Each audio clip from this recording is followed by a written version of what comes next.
Operation devil হান্টে গাজীপুরে ৬৫ জন গ্রেফতার। টঙ্গীর মাঠ বুঝে নিলেন সাতপন্থীরা। ইজতেমা ১৪ ফেব্রুয়ারি এবং ফরিদপুরে অবৈধভাবে বালু উত্তোলন প্রভাবশালী চক্রের। অভিনন্দন ভোরের পাতা সংবাদ সারা দেশে। সাথে আছি ফারহানা প্রীতি। শুনছিলেন সংবাদ শিরোনাম, এবার বিস্তারিত। দেশ জুড়ে শুরু হওয়া অপারেশন ডেভিল হান্টে গাজীপুর জেলায় ৬২ আওয়ামী লীগ নেতাকর্মীকে আটক করা হয়েছে। রাতভর অভিযান চালিয়ে গাজীপুর জেলা ও মহানগর পুলিশ, সেনাবাহিনী, র্যাব সহ অন্যান্য আইনশৃঙ্খলা রক্ষাকারী বাহিনী তাদের আটক করে। জেলার ৫ থানায় সর্বাধিক আটক হয়েছে ৪০ জন।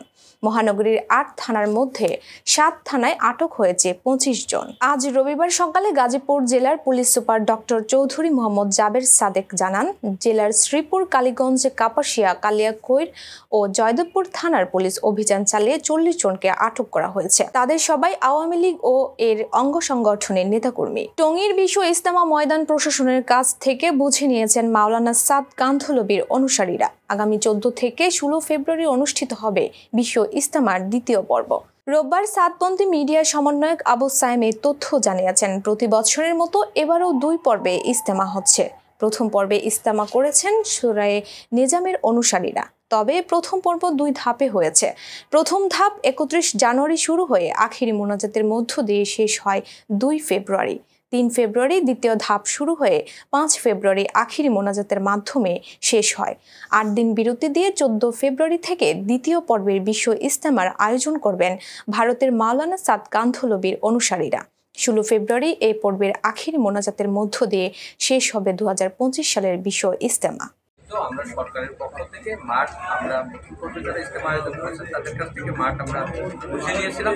আমাদের দায়িত্ব হচ্ছে যে মাওলানা সাদ সাহেবের অনুসারীগুলোর কাছে সেই মাছটা আবার প্রস্তাব আমরা সেই কাজটাই এখানে। ফরিদপুরে রাতের আধারে পদ্মা নদীতে অবৈধভাবে ড্রেজার বসিয়ে ও বেকু দিয়ে বালু উত্তোলনের অভিযোগ উঠেছে স্থানীয় প্রভাবশালীদের বিরুদ্ধে। দিনের বেলায় উত্তোলন বন্ধ থাকলেও রাত গভীর হলেই শুরু হয় বালু উত্তোলন। বিস্তারিত ডেস্ক রিপোর্টে। পদ্মার বুকে জেগে ওঠা চরে এজন্য বালু উত্তোলনের মহোৎসব। রাতের আধারে পদ্মা নদীর শহর রক্ষা বাঁধ সংলগ্ন জেলার সদর উপজেলার ডিক্রিচর ইউনিয়নের ১.৫ কিলোমিটার জুড়ে বিভিন্ন পয়েন্টে অবৈধভাবে বালু উত্তোলন করছে একাধিক চক্র। অথচ রাত পোহালে পাল্টে যায় এই চিত্র। দিনের বেলায় বেকু ও ট্রাকগুলো রাখা হয় নদীর অদূরে, আর শ্রমিকরা থাকেন লোকচক্ষুর অন্তরালে। এদিকে অবৈধভাবে বালু উত্তোলন করায় হুমকির মুখে রয়েছে শহর রক্ষা বাঁধ ও নদীর তীরবর্তী বসত বাড়িগুলো। স্থানীয়রা বলছেন, ধলার মোড়সহ বিভিন্ন স্থানে রাতে বালু উত্তোলন করে ট্রাকে করে বাঁধের উপর দিয়ে নিয়ে যাওয়া হয়। বাঁধের উপর দিয়ে ট্রাক চলাচল করায় অনেক জায়গায় ধসে গেছে। এছাড়া ধুলার কারণে নদী তীরবর্তী বাসিন্দাদের ভোগান্তি পোহাতে হচ্ছে। বালু উত্তোলনের ফলে ইতিমধ্যেই বিস্তীর্ণ এলাকা ভাঙনে বিলীন হয়ে গেছে। এই চক্রটি সবসময় প্রশাসনের সাথে যোগসাজশে বালু উত্তোলন করছে বলে স্থানীয়দের অভিযোগ। ওখানে এমন ভাবে আজম বালি কাটছে যে তাদের বাড়ি ঘরে ভেঙে গেছে। আজম একজন, শেরালি, রুহুল, তারপরে আপনার আছে সাথে আরো জড়িত আছে, আরো অনেক লোক আছে। হ্যাঁ, বেরিবাদ সরকারি বাঁধ ধসে যাইতেছে, বাঁধের পাশ থেকে বালি কাটছে। যেখানে সরকার কোটি কোটি টাকা ব্যয় করছে বোল্ডার দিয়ে, সেই জায়গা মনে করেন রাতের অন্ধকারে মাটি কেটে নিয়ে যায়। এতদিন সোনার জমিন হয়ে যেত, বাড়িঘর হয়ে যেত, কেবল বাড়িঘর ধরছে। আর এর ভিতরে মাটি মুটি কাইটেন বাড়িঘর, এই যে বোল্ডার মোল্ডার সব কিছু দিয়ে নিয়ে যাচ্ছে। এটার কাছে দাবি এইটা মাটি কাটা বন্ধ করে দিক। তো সরকার তো আমাকে রক্ষা করার জন্য বার্তা দিছে। এখন যদি বালি কাটে পদ্মা তো এগিয়ে আসলে বরং আমরা আরো ক্ষতির ভিতরে পড়ে যাওয়ার সম্ভব থাকবে। বাঁধ দেওয়ার আগে আমার বাড়ির জায়গা ছিল, ভাঙ্গার কারণে আবার ফিরে বাঁধ দিছে। আমি ফিরে পুনরায় আবার এসে বাড়ি করছি। এখন যদি এই যে আমার দেখেন, এই যে আমার জমিনে এই যে মাটি কাটার কারণে এই যে কম পড়ছে, ভেঙে গেছে, হ্যাঁ, আরও কাটলি তো আরও পড়বি প্রতি বছর। তাতে বানেরও সমস্যা, আমার বাড়ির তো সমস্যাই। বান যদি না থাকে তো আমার বাড়ি থাকবো কেমায়। এখন আপনাদের কাছে, সরকারের কাছে আকুল আবেদন, এই যে আমাদের যাতে নাকি অত্য এলাকায় মাটি কাটা বন্ধ হয়, এই ব্যবস্থার জন্য আপনার কাছে সবিনয় নিবেদন করি।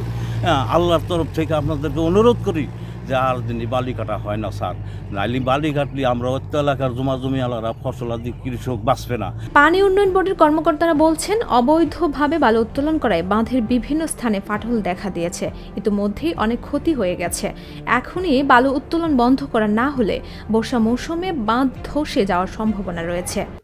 আমরা জানি এখানে আসলে পানি উন্নয়ন বোর্ড কর্তৃক প্রায় 10.5 কিলোমিটার হচ্ছে নদীটি সংরক্ষণ কাজ বাস্তবায়িত হয়েছে। এই প্রকল্পটি হচ্ছে বিগত 10-11 অর্থ বছরে বাস্তবায়িত হয় এবং এই বাস্তবায়নের ফলে আমরা দেখতেছি যে এখানে আসলে কিন্তু এখন চর জেগে গেছে, অর্থাৎ ল্যান্ড ডেভেলপমেন্ট, ল্যান্ড রিক্লেমেশন হচ্ছে। এটা রক্ষণাবেক্ষণের দায়িত্ব কিন্তু আমাদেরই। এখানে স্থানীয় জনগণ আছে, তারা এটাকে দেখে রাখবে এবং আমাদের সাথে আজকে জেলা সর্বোচ্চ পর্যায়ের যে কমিটি, আমাদের জেলা প্রশাসক মহোদয়, পুলিশ সুপার মহোদয়, এরা আমরা সবাই একসাথে এসেছি। এটা রক্ষণাবেক্ষণ এবং এটাকে টিকায় রাখার দায়িত্ব আমাদের। পাশেই হচ্ছে আমাদের ফ্লাড এমবেকমেন্ট। এটাকে যদি আমরা এখন টিকায় না রাখতে পারি, আমাদের অদূর ভবিষ্যতে ফ্লাড এমবেকমেন্টটা ক্ষতিগ্রস্ত হবে এবং এর ফলে হচ্ছে একসময় ফরিদপুর শহরটা হচ্ছে প্লাবিত হওয়ার সম্ভাবনা রয়েছে। এদিকে রোববার প্রশাসনের বিভিন্ন দপ্তরের কর্মকর্তারা বালু উত্তোলনের স্থানগুলো ও শহর রক্ষা বাঁধ পরিদর্শন করেন। পদ্মা নদী থেকে অবৈধভাবে যারা বালু উত্তোলন করছে তাদের বিরুদ্ধে কঠোর ব্যবস্থা নেওয়ার কথা জানালেন জেলা প্রশাসক ও পুলিশ সুপার। সবাইকে নিয়ে আমরা আজকে আসছি, দেখলাম ঘটনা সঠিক। যে শহর রক্ষা যে বাঁধ, সেই বাঁধের পাশে থেকেই অবৈধভাবে মাটি কেটে নিয়ে যাওয়া হচ্ছে। আমরা দেখি কারা কাটছে, সেটা তাদেরকে আইডেন্টিফাই করে আমরা এর বিরুদ্ধে আইনগত ব্যবস্থা নেব। আমরা আসলে অভিযোগটি শুনে সরেজমিনে এসছি। আমরা সবাই মিলে জেলা পর্যায়ের শীর্ষস্থানীয় কর্মকর্তারা দেখতে আসছি, এসে অভিযোগের সত্যতা পেয়েছি। এখানে যেটা আমরা দেখলাম সেটা হচ্ছে জাতীয় স্বার্থ, স্থানীয় স্বার্থ, সব রকম স্বার্থ ক্ষুণ্ণ হচ্ছে। বিশেষ করে স্বরক্ষা বাঁধ যেটি আছে সেখানে ব্লক ফেলেছে, ব্লকের কাছাকাছি থেকে তারা মাটি কেটেছে। আমরা যেটা দেখলাম সেটা হচ্ছে এই রাস্তা, এই রক্ষা বাঁধটি হুমকির সম্মুখীন এবং আজকে থেকে আমরা সবাই মিলে সিদ্ধান্ত নিয়েছি এই এলাকাতে বালু, মাটি কাটা, এই ধরনের কোনো কর্মকাণ্ড আজকে থেকে আর চলবে না।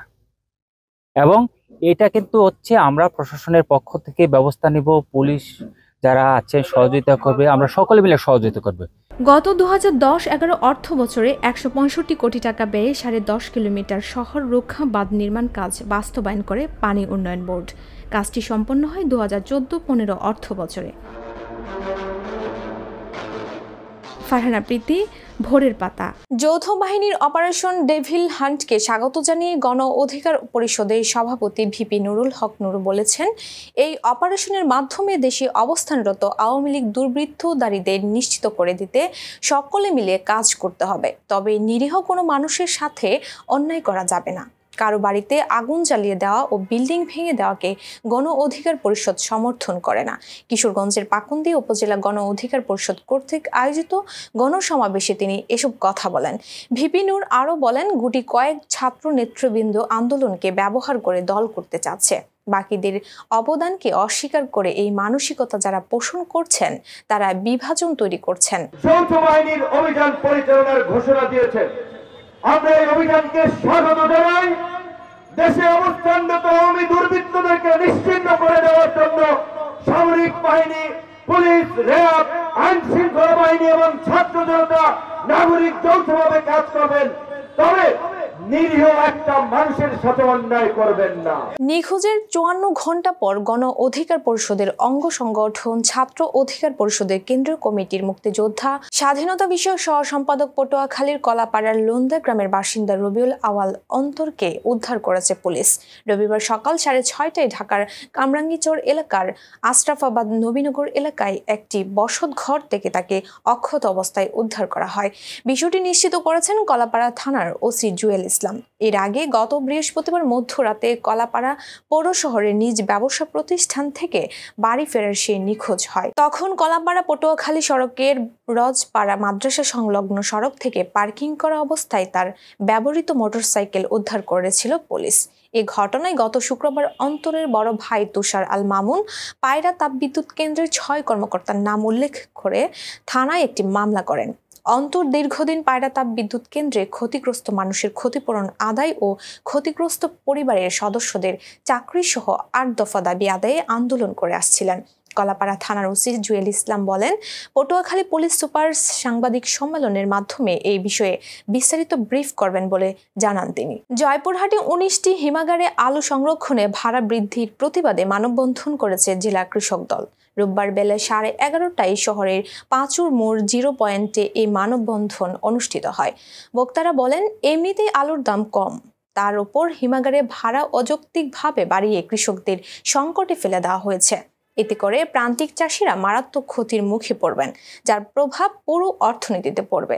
এবছর আলু উৎপাদনে খরচ কয়েক গুণ বেড়েছে। মৌসুমের শুরুতে বাড়তি দামে বীজ, সার, কীটনাশক কিনে উৎপাদন করতে গিয়ে মূল্য আগের তুলনায় অনেক বেশি পড়েছে। এমনিতেই তারা লোকসানের মুখে পড়েছে, তার উপর হিমাগারের ভাড়া বৃদ্ধি করায় কৃষকদের জন্য আলু সংরক্ষণ করা প্রায় অসম্ভব হয়ে উঠেছে। ভাড়া বৃদ্ধি সরাসরি কৃষকদের বিরুদ্ধে ষড়যন্ত্র। যদি অবিলম্বে ভাড়া বৃদ্ধির ঘোষণা প্রত্যাহার করা না হয় তাহলে আরো বড় আন্দোলনের ডাক দেয়া হবে। জাহাঙ্গীরনগর বিশ্ববিদ্যালয়ে 2024-25 শিক্ষাবর্ষের স্নাতক সমান প্রথম বর্ষের ভর্তি পরীক্ষা শুরু হয়েছে। পরীক্ষা চলবে 17 ফেব্রুয়ারি পর্যন্ত। এবার মোট 10,814টি আসনের বিপরীতে 2,62,490টি আবেদন জমা পড়েছে। সেই হিসেবে প্রতিটি আসনের বিপরীতে 145 জন পরীক্ষার্থী লড়াই করছেন। এদিন ডি ইউনিটের অধীনে জীববিজ্ঞান অনুষদের মেয়ে শিক্ষার্থীদের পরীক্ষা অনুষ্ঠিত হয়। ডি ইউনিটে 310টি আসনের বিপরীতে আবেদন পড়েছে 86,788টি, অর্থাৎ প্রতি আসনে লড়বেন 280 জন। ভর্তি পরীক্ষাকে কেন্দ্র করে ক্যাম্পাসের নিরাপত্তা ব্যবস্থা জোরদার করেছে বিশ্ববিদ্যালয় প্রশাসন। ভর্তি পরীক্ষা কেন্দ্রিক নিষেধাজ্ঞা অমান্য করে শিক্ষার্থী বা অন্য কেউ বিশ্ববিদ্যালয়ের অভ্যন্তরে অস্থায়ী দোকান বসালে তাদের বিরুদ্ধে বিশ্ববিদ্যালয়ের বিশৃঙ্খলা বিধি অনুসারে ব্যবস্থা নেওয়ার কথা জানিয়েছেন প্রশাসন। সাভারের আশুলিয়ায় ঝুট ব্যবসা নিয়ন্ত্রণ নিয়ে দুই গ্রুপের মধ্যে গুলি ছোড়ার ঘটনা ঘটেছে। এই ঘটনায় গুলিবিদ্ধ সহ 2 জন আহত হয়েছেন। আহতদের উদ্ধার অবস্থায় একজনকে উদ্ধার করে হাসপাতালে ভর্তি করা হয়েছে। এছাড়া ইটের আঘাতে আরও একজন পথচারী আহত হয়েছেন। রবিবার বিকেলে 3:30টার দিকে আশুলিয়ার জামগড়া চৌরাস্তা সংলগ্ন জামগড়া বাগবাড়ি আঞ্চলিক সড়কে ঘটনা ঘটে। এ সময় 2টি গুলির খোসা উদ্ধার করে পুলিশ। প্রত্যক্ষদর্শীরা জানায় ঝুট ব্যবসায় নিয়ন্ত্রণ নিতে দুই গ্রুপের মধ্যে ধাওয়া পাল্টা ধাওয়া, গুলি ও ইট পাটকেল নিক্ষেপের ঘটনা ঘটে। এ ব্যাপারে আশুলিয়া থানার অফিসার ইনচার্জ নূর আলম সিদ্দিক জানায়, ঝুট ব্যবসাকে কেন্দ্র করে গোলাগুলির ঘটনায় পুলিশ ঘটনাস্থলে রয়েছে। এ বিষয়ে পরবর্তীতে তদন্ত সাপেক্ষে আইনানুগ ব্যবস্থা গ্রহণ করা হবে। এটা কিনে গন্ডগোল হয়েছে এটা আমি জানি না, আমি দেখছি নাইমিয়া খালি গুলি করতেছে আর দোকানপাট সব দৌড়াদৌড়ি করে বন্ধ করতেছে, একটার পর একটা দোকান বন্ধ করতেছে। এই যে আমার মার্কেটের 2 জন মানুষ গুলি খাইছে, একজনে কোপ খাইছে, এই যে নারী ও শিশুর মেয়েদের হাসপাতালে ভর্তি আছে। আমার সাধারণ মানুষ কি অপরাধ করছিল, এই রাস্তার চলাচল মানুষে কি অপরাধ করছে, এরা কেন গুলি খাইতে যাইব, এরা কেন কোপ খাইব? মাসে মাসে হইতেছে, মাসে আপনার 1 মাসের মধ্যে 2বারও হয় কোনো দিন। এই অবস্থায় এই রাস্তা বন্ধ, মনে করেন আজকে 3 ঘন্টা ধরে এই রাস্তা বন্ধ। কেডা এটা খোঁজ করে পুলিশ বার করবো? কেডা গন্ডগোল? আমি তো জানি না কেডা। আমরা এলাকাবাসী চাই শান্তি শৃঙ্খলাভাবে আমরা বাস করব। শান্তির লেগা সব কিছু করা হয়েছে, এই দেশে শান্তি হইব।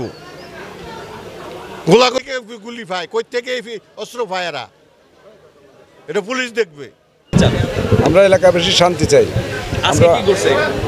আজকে আমি নামাজ পড়ে বাইরে দেখছি দৌড়াদৌড়ি, এখন দৌড়াদৌড়ি দেখার পরে কে বা কারা গ্যাঞ্জাম করছে। আমরা তো দোকান শাটার মাটার নামাই দিছি, গোলাগুলি হয়েছে, অনেক গুলি হয়েছে, ক্ষয়ক্ষতি হয়েছে। পরে শুনলাম সাধারণ মানুষ গুলি খাইছে, একজন সে নারী শিশু ভর্তি। তারপরে এত সাধারণ, আমরা যারা সাধারণ আমরা কেন গুলি খামো? আমরা তো ব্যবসা করি, আমরা শান্তি চাই। আমরা শান্তি মতো মার্কেট খোলা থাকবো, আমাকে মার্কেট শাটার বন্ধ, এই যে এখনো দোকানপাট বন্ধ, খুলতে পারি। তাহলে আমরা কেন লস খাবো? আমরা সাধারণ মানুষ, আমরা দেশের শান্তি চাই, আমাদের শান্তি, জনগণের শান্তি, সবাই শান্তি চাই। আমরা কেন অশান্তির মধ্যে, বিশৃঙ্খলার মধ্যে থাকবো? হ্যাঁ জি, প্রতিনিয়ত এরকম আমরা শান্তি চাই। আমরা এটার সুষ্ঠু বিচার চাই। এই ধরনের গ্যাঞ্জাম যাতে না হয় সেদিকে আপনারা নজর রাখেন, আপনারা দেখেন, চেষ্টা করেন এই ধরনের কার্যকলাপ কারা করে। সংবাদ শেষ করার আগে শিরোনামগুলো আরো একবার। অপারেশন ডেভিল হান্টে গাজীপুরে 65 জন গ্রেফতার। টঙ্গীর মাঠ বুঝে নিলেন সাতপন্থীরা। ইজতেমা 14 ফেব্রুয়ারি। এবং ফরিদপুরে অবৈধভাবে বালু উত্তোলন প্রভাবশালী চক্রের। এই ছিল আজকের ভোরের পাতা সংবাদ সারা দেশ। সর্বশেষ আপডেট পেতে চোখ রাখুন ভোরের পাতায়। ধন্যবাদ।